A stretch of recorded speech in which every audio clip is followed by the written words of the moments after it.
평창 올림픽을 기점으로 남북 관계가 개선될 것이란 기대 속에서 민간 대북 지원 단체들도 올해 인도적 지원 사업의 재개를 준비하고 있습니다.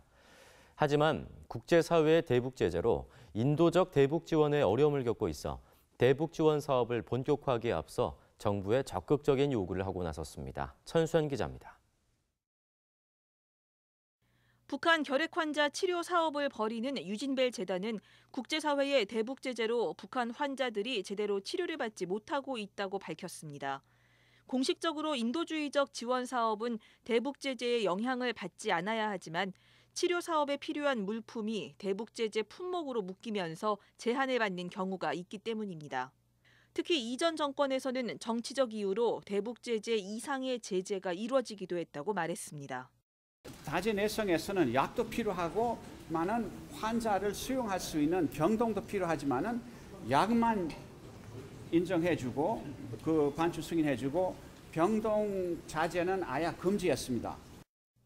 올해 치료 사업을 확대하기로 한 유진벨 재단은 이를 위해 정부가 유엔 제재위원회에 공식 서한을 보내 결핵 치료 사업에 필요한 물품은 제재 대상에서 빼달라고 요구해 줄 것을 호소했습니다. 한국시민사회기구가 인도주의적 목적으로 북한에 지원하는 의약품과 물품을 제재 대상에서 제외하기를 요청하여 주십시오. 57개 인도적 대북 민간단체들로 구성된 대북협력 민간단체협의회 북민협도 새해 급변하는 남북 정세 속에서 지난해까지와는 달리 인도적 대북 지원이 활발해질 것에 대한 기대감을 갖고 있습니다. 워낙 지금 황폐한 산이 많기 때문에 그래서 이제 나무 심기를 좀 대대적으로 좀 하려고 하는 계획을 가지고 있었는데 작년에 실행을 못했는데 이제 올해 그것부터 좀 열어가려고 하고 있고요. 북민협 차원에서 대북 관계 개선을 위한 사업도 거론됐습니다.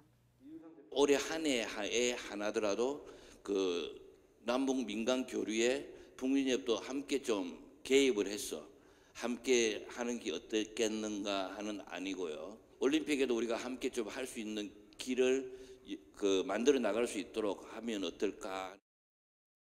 그러면서 정부의 대북 지원 즉각 재개와 정상화를 촉구했습니다. 북민협은 성명을 통해 지난해 정부가 세계 식량 계획과 유니세프 등 국제 기구를 통해 약속한 대북 지원을 조속히 이행해달라고 요구했습니다. 대북 제재 상황 속에서 정부가 책임을 갖고 인도적 지원의 문을 먼저 열어달라는 겁니다.